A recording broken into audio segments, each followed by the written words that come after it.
একের পর এক প্রতিবন্ধকতা সৃষ্টি করে দিচ্ছে, যেন বাংলাদেশ মেন্টালি পিছিয়ে থাকে। শেষ কবে আপনি শুনেছেন যে বাংলাদেশ দলে, ফুটবল দলে এইভাবে এক একজন প্লেয়ার কাঁধে কাঁধ মিলিয়ে খেলার চেষ্টা করছে? ভারতকে আমরা অনেক শক্তিশালী ভাবি, কিন্তু আপনি একটা জিনিস চিন্তা করে দেখেন, ভারতকে বিশ্বকাপ খেলেছে, তারা তো অনেক বড় জনশক্তির একটা দেশ, তারা তো কখনো বিশ্বকাপ খেলে উঠতে পারেনি। তাহলে কেন আমরা নিজেদেরকে আন্ডারডগ মনে করব? আলটিমেটলি মাইন্ড গেমে কিন্তু পিছিয়ে আছে ভারত, কারণ তারা যখন দেখে হামজা চৌধুরী বাংলাদেশের একাদশে আছে, তখন কিন্তু তারা আলটিমেটলি অনেকটাই পিছিয়ে আছে। এই বাংলাদেশ কিন্তু আগের বাংলাদেশ নেই, তাই এই বাংলাদেশ চোখে চোখ রেখে লড়াই করবে।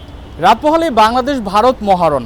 বিশেষ করে হামজা চৌধুরী যখন বাংলাদেশের জার্সিতে খেলবে, ঠিক তখন থেকে এই উত্তেজনাটা কিন্তু ছড়িয়ে গেছে।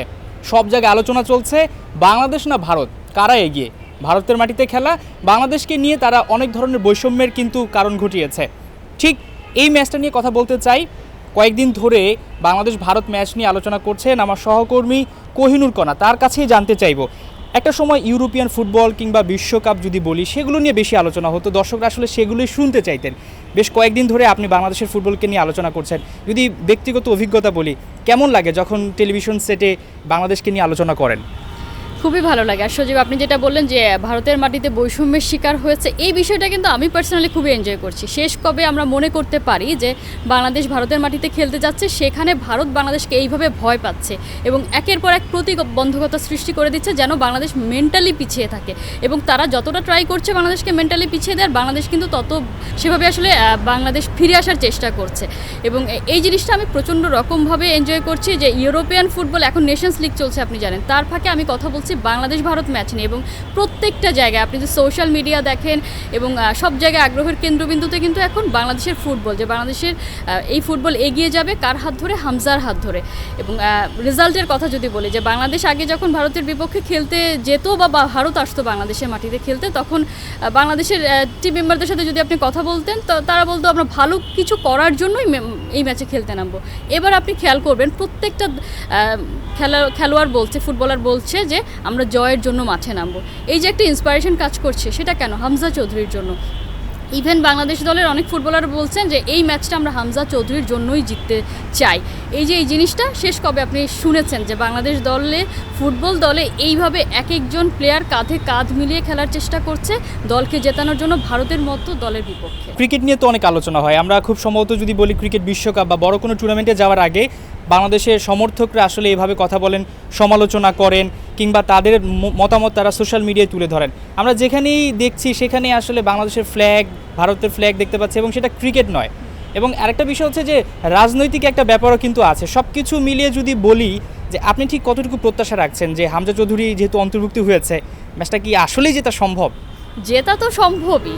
ফুটবল খেলায় আপনি যখন মাঠে নেমে যাবেন, তখন কিন্তু আপনার পজিশন কত, আপনি কি করছেন বা আপনি কতটা প্রস্তুতি নিয়ে আসছেন, সেগুলো আসলে কোনো কিছুই ম্যাটার করে না। ওই গিভেন ডেতে আপনি যদি ভালো পারফর্ম করতে পারেন, আপনি যদি প্রতিপক্ষের প্রত্যেকটা কৌশল আটকে দিতে পারেন, তাহলে কিন্তু আপনি জিতবেন। আপনার মনে আছে নিশ্চয়ই 2019 সালে সল্ট লেকের সেই ম্যাচটা কিন্তু বাংলাদেশ প্রায় জিতে যাচ্ছিল, লাস্ট মোমেন্টে আসলে সেই হতাশার সঙ্গী হয়েছে। এবং সেই ম্যাচে গোল যে করতে পারেনি ইব্রাহিম, সে কিন্তু এবার 9 নম্বর জার্সিটা পরছেন, তিনি এবার বলছেন যে সেই গোলটা করতে পারেনি, সেই হতাশা এখনও তার মধ্যে কাজ করছে এবং তিনি এই ম্যাচে গোল করে সেই হতাশাটা কাটাতে চান।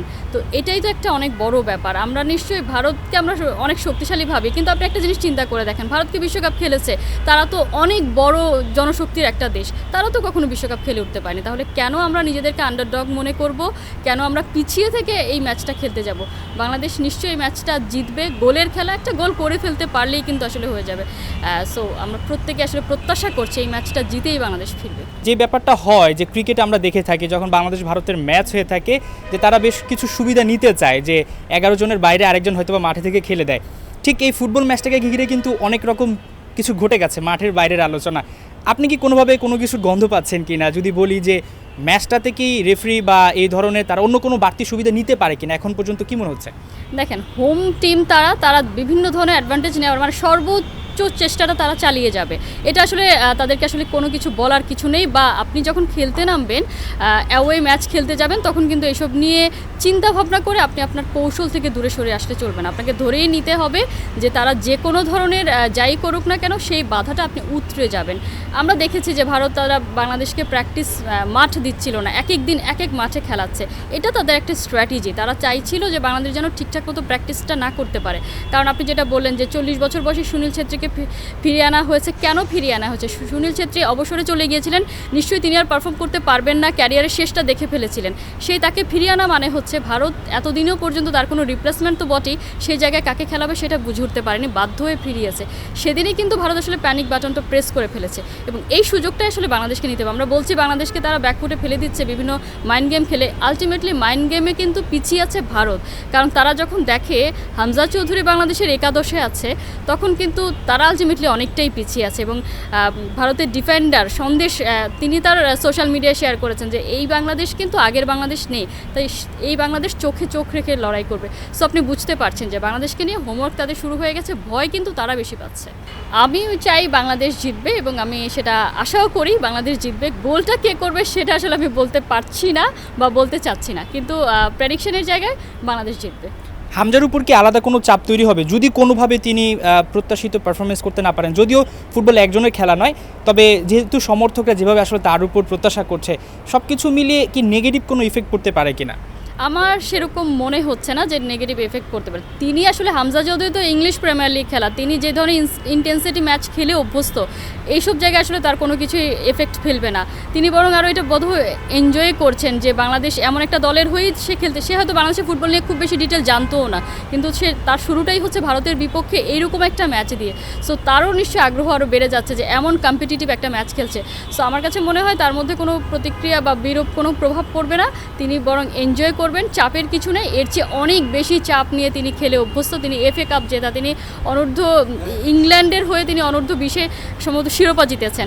সো এইসব অভ্যস্ততা তার মধ্যে আছে এবং সে কারণেই তো হামজা চৌধুরীকে আনা বাংলাদেশ দলে, যে চাপটার ভয়ে আমরা সবসময় ম্যাচের আগেই হেরে যাই, সেই চাপটা আসলে তিনিই নিয়ে নেবেন এবং এটা তার উপর আসলে কোনো প্রভাব ফেলবে না।